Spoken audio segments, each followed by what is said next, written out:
Welcome to this Good Friday observance. Surrounded by the shadows cast by the COVID-19 pandemic, I invite you to participate together in a medieval liturgy called the Tenebrae. Tenebrae is the Latin word for darkness or shadows, and this service is a representation of the darkness that covered the world at the death of Jesus. There is an importance in not rushing too quickly from the story of Good Friday to the joyful celebration of Easter Day. To feel the darkness of this day descend and to let it penetrate our being. For only once it has penetrated our soul can we truly know the meaning and the joy of Easter. So let us take this walk among the shadows that bedog our human life. We will read through the words spoken to Jesus this day, interspersed with moments of silence and the gathering darkness. Don't be afraid of the dark or of the silence. May you know the love of God to be present with you. Let's begin our time together in prayer. God, on this dark day, the shadows deepen, and we come to be present with Jesus. With the glory of Palm Sunday behind us and the victory of Easter not yet come, we sit together with our breaking or broken hearts. In this world that is at once beautiful and holy and tragic, we seek to be present with all who suffer. In the dark valleys of life, when sorrow threatens to overwhelm, we long for a safe and sacred space to sit with our grief and our questions. Jesus Christ, holy friend, we know that you are here with us. Let us be here with you. Amen.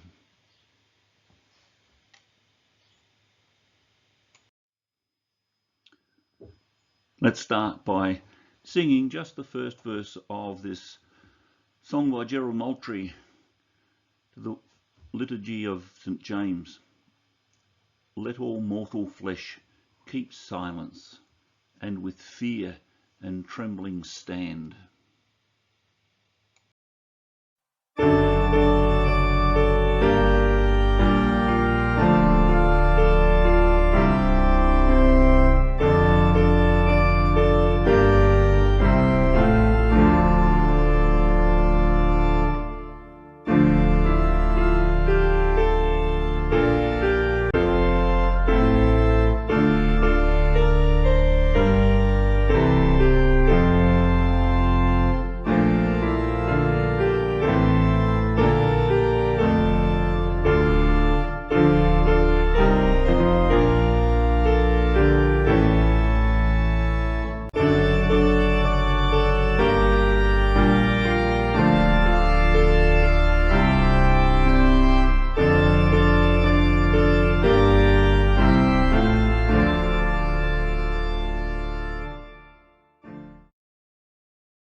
The shadow of betrayal. Reading from Matthew chapter 26. When it was evening, he took his place with the 12, and while they were eating, he said, "Truly I tell you, one of you will betray me." And they became greatly distressed and began to say to him one after another, "Surely not I, Lord." He answered, "The one who has dipped his hand into the bowl with me will betray me. The Son of Man goes as it is written of him, but woe to that one by whom the Son of Man is betrayed. It would have been better for that one not to have been born." Judas, who betrayed him, said, "Surely not I, Rabbi." He replied, "You have said so."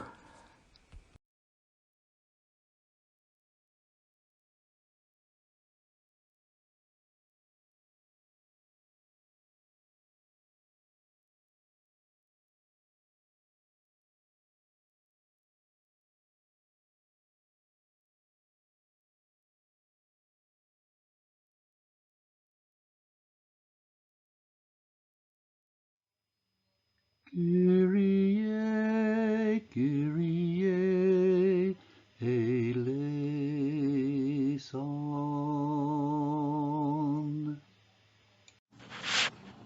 Luke 22:4-44. When he reached the place, he said to them, "Pray that you may not come into the time of trial."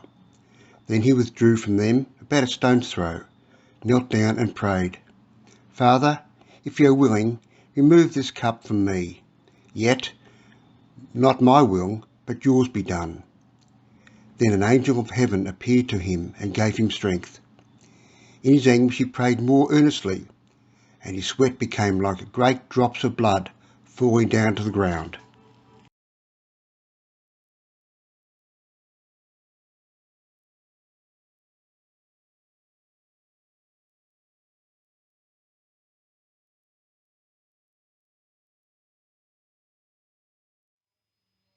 Kyrie, Kyrie, eleison.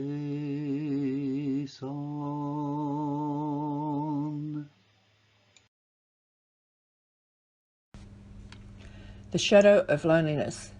Matthew chapter 26, verses 40 to 45.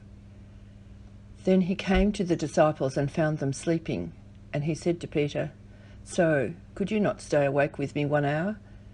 Stay awake and pray that you may not come into the time of trial. The spirit indeed is willing, but the flesh is weak." Again he went away for the second time and prayed, "My Father, if this cannot pass unless I drink it, your will be done." Again he came and found them sleeping, for their eyes were heavy. So leaving them again, he went away and prayed for the third time, saying the same words. Then he came to the disciples and said to them, "Are you still sleeping and taking your rest? See, the hour is at hand, and the Son of Man is betrayed into the hands of sinners."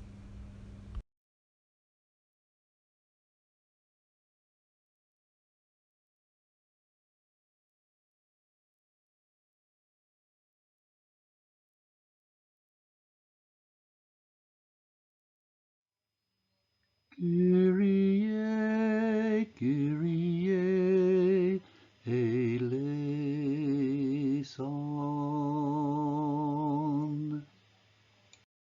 The shadow of desertion. Reading from Matthew chapter 26. While he was still speaking, Judas, one of the 12, arrived. With him was a large crowd with swords and clubs, from the chief priests and the elders of the people. Now the betrayer had given them a sign, saying, "The one I will kiss is the man, arrest him." At once he came up to Jesus and said, "Greetings, Rabbi," and kissed him. Jesus said to him, "Friend, do what you are here to do." Then they came and laid hands on Jesus and arrested him.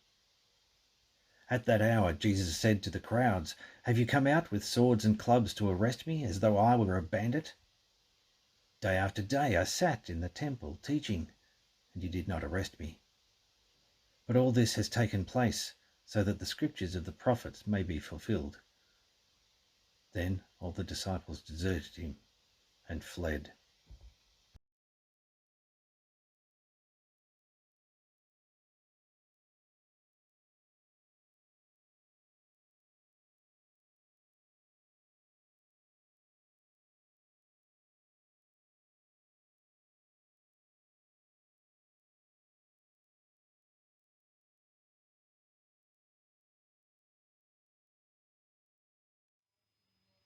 Kyrie, Kyrie, eleison.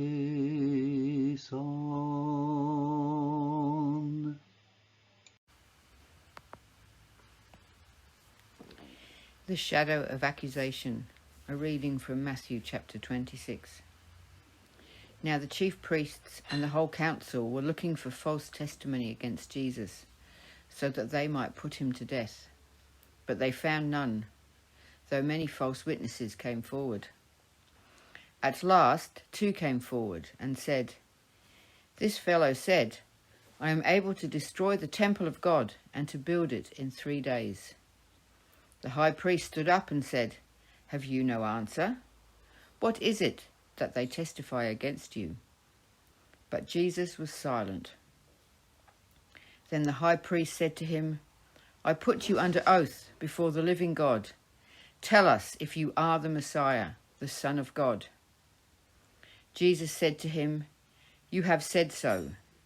But I tell you, from now on you will see the Son of Man seated at the right hand of power and coming on the clouds of heaven." Then the high priest tore his clothes and said, "He has blasphemed. Why do we still need witnesses? You have now heard his blasphemy. What is your verdict?" They answered, "He deserves death." Then they spat in his face and struck him. And some slapped him, saying, "Prophesy to us, you Messiah. Who is it that struck you?"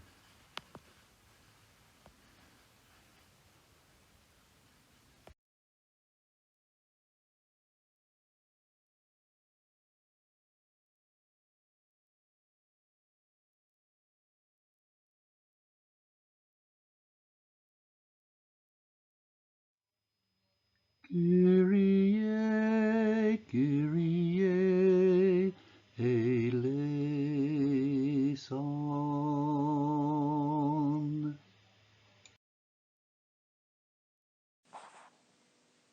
The shadow of mockery.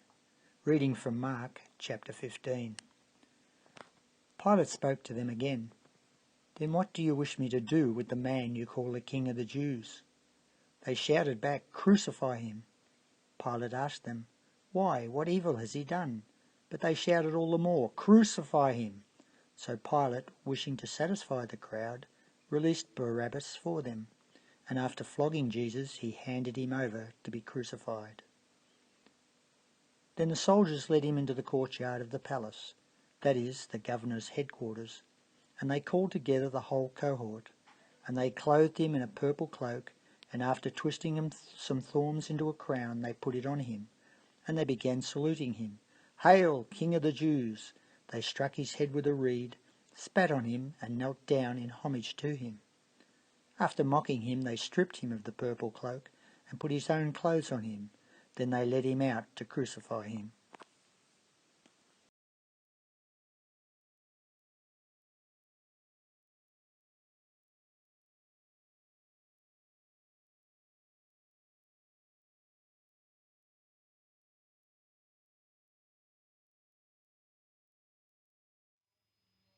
Kyrie, Kyrie, eleison.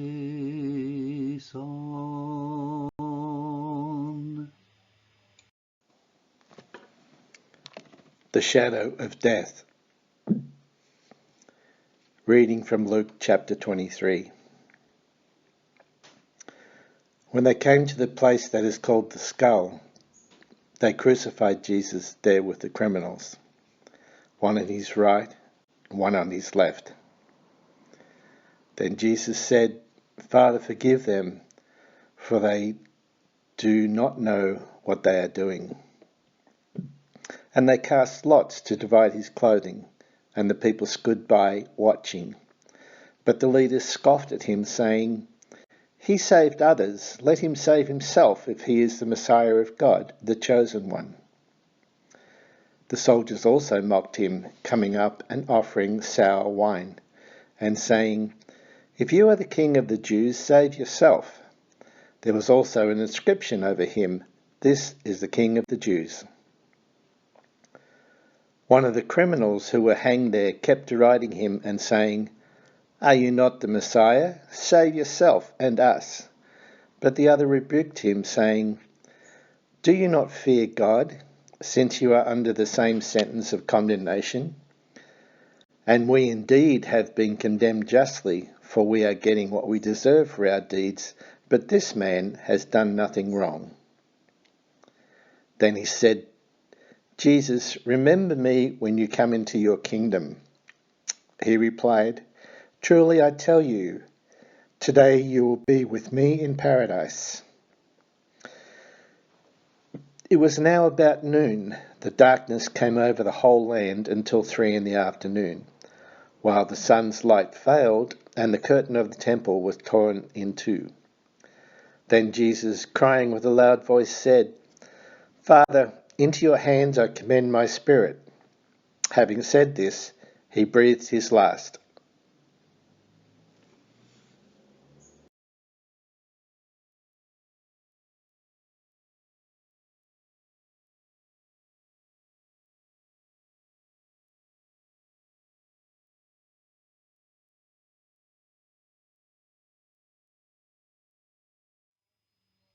Kyrie, Kyrie, eleison.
And so this service of shadows concludes, and we wait what comes next.